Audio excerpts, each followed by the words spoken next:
5 steps to use connecting with the cause to supersize your business contribution. Sharon Horne-Ellstrom here. And today we are going to chat about how to connect to a cause that is important to your business. We're talking about contribution all this month in both the Be a Better You Annual Challenge and in our group, Supersize Your Business.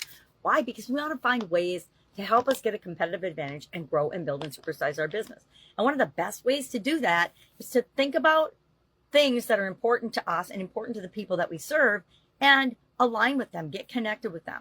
I'll share a 5-step process how to do that. I'll share some ideas of how you can just begin and start the process if you haven't done it yet. And we'll talk a little bit about why it's so important.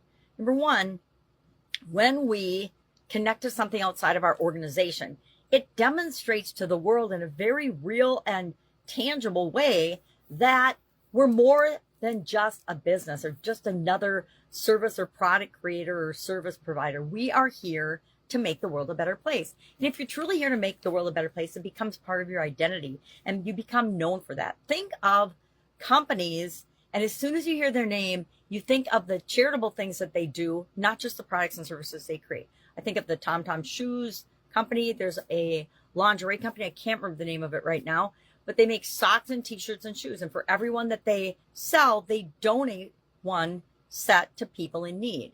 A great project. And I remember that even though I can't remember the name of the company right now. Patagonia comes to mind. There are so many companies that it's built into who they are that we think of how they make the world a better place, even before we think of the products or services that they provide. Versus things like utilities. They provide a product and service for us, but are they really making the world a better place, or is it just about making money for them? Right? And I think my personal opinion is that when it comes to utilities, a lot of times it's just about making money for them, which does indeed make the world a better place, but it's not in a nonprofit altruistic way that we want to see our organizations grow and interact with the communities and the world around them. So what is this 5-step process? Well, number one, we identify our core values as an organization. Now, we should have done that about the 3rd day of this month as we switched to contribution. We defined what is contribution for our organization. Then we thought about, well, what are our thoughts and beliefs about contribution as an organization? And then we said, okay, well, what are our core values? As an organization, we looked at our core values and we came up with our top 3, I hope, because then you can just refer to that. Or if you didn't do it back then, I'm going to highly recommend that you do it now. And you can do it in a lot of different creative, quick and easy ways. If you need help with that, just ask me.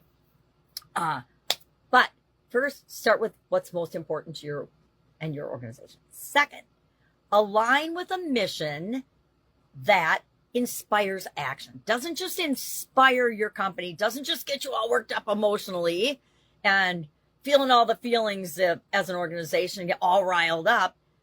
Pick something and choose a mission that inspires you and the people in your organization to actually take action to help change and to help make the world a better place in the area that you select. Maybe it's, and I'm going to say, choose this wisely, right? I would highly recommend that you don't just jump on the bandwagon of a emotionally charged, politically charged situation, aka immigration right now, right? In America, in the United States of America, I would highly recommend as a business owner, you keep your mouth shut about the whole topic. I don't care what your beliefs are. I don't care if they align with mine.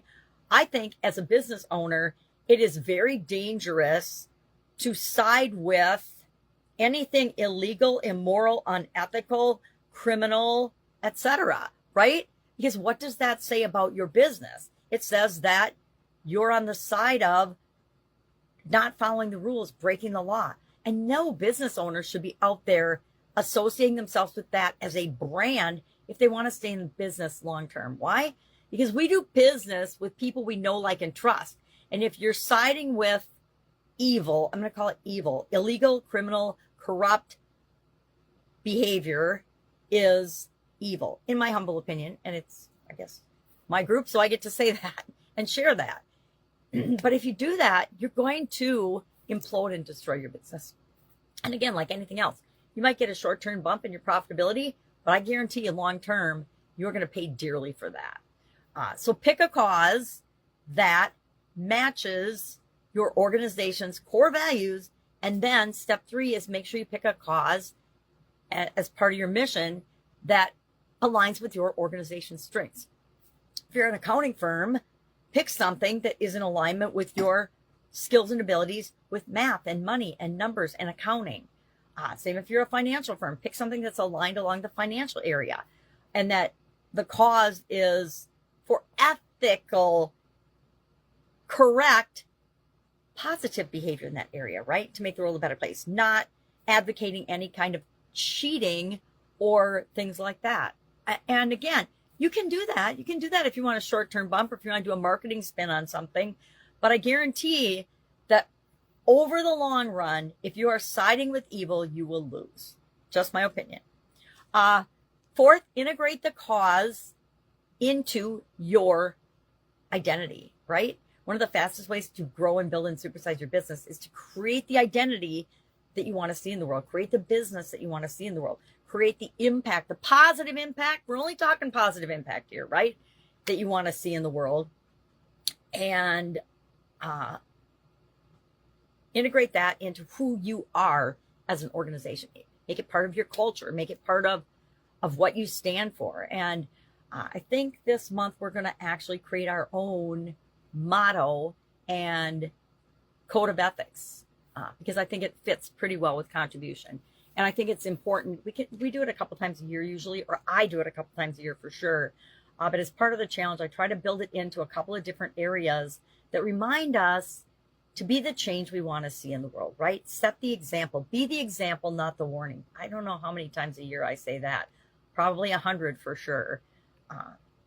And then finally, step 5 is to measure the impact and stay committed. Stay consistent and committed and active in the area that you select, right? So don't go out and pick 10 different things you're going to do or 10 different organizations. Pick one. Start with one. Figure out, set up the framework for that. And then if you have enough people in your organization that choose to go and then do another area, go ahead and do that. But pick the one core thing and area that your organization wants to stand for, identify with, and be a cause. Patagonia, TomTom, all these different companies have picked the one thing, and they usually stick with the one thing and then move forward with that. So let me share one business owner story. I'm going to share Sarah's story. Sarah's a small business owner. She's got a small boutique marketing firm, and she committed to, after losing a sibling to mental health struggle to suicide, she committed to contributing to suicide prevention efforts.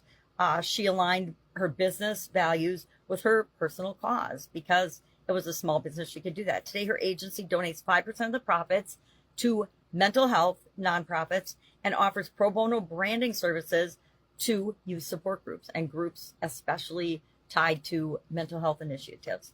She's embedded her mission into her company's culture, branding, and hiring practices. By connecting with a cause, Sarah became a purpose-driven entrepreneur, and her business has grown 2 times faster as a result of authentic alignment and community support. Again, competitive advantage in a very, very competitive market, right? By setting herself up and aligning with things that are important to her and her organization. And again, when you build it into your culture and your hiring practices and your identity, it becomes an attractive force. It attracts the right people to your organization and attracts the right people and the right organizations for your organization to help. All right. So do you have to start out with a great big cause? I think as a business, we almost have to, but as individuals, it's really easy for us to do something. You start where you are with what you've got in any area or aspect of your life, and contribution is no different. How do we make this part of our daily lives? Well, when we follow this 5-step process, it becomes part of our identity and who we are. So we naturally do it. But otherwise, start small and build upon it. Encourage your people to volunteer an hour a week for a cause that they feel strongly about. And out of that can come, you'll see, okay, well, 80% of our people are volunteering an hour a week at Big Brothers, Big Sisters. Obviously, this is an area that our organization already feels strongly about. Maybe that's what we should align ourselves with, is positively impacting the lives of United States or world, global youth, whatever it is for you. Share a resource. We all have resources and skills and abilities we can share. mentor somebody younger, start a monthly donation, create content for awareness, partner with businesses, or partner your business with a nonprofit.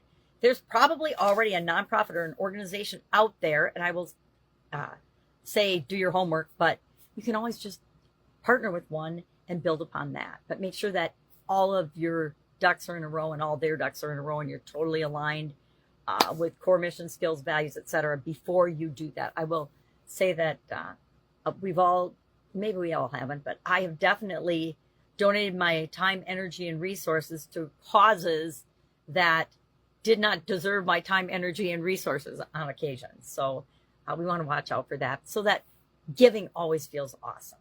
All right, if I can help you with this in any way, hit me up and ask. Love to know if you have a process for doing this in your business, and are you tapping into this as a competitive advantage for your business, because it will attract the people that you want to do business with.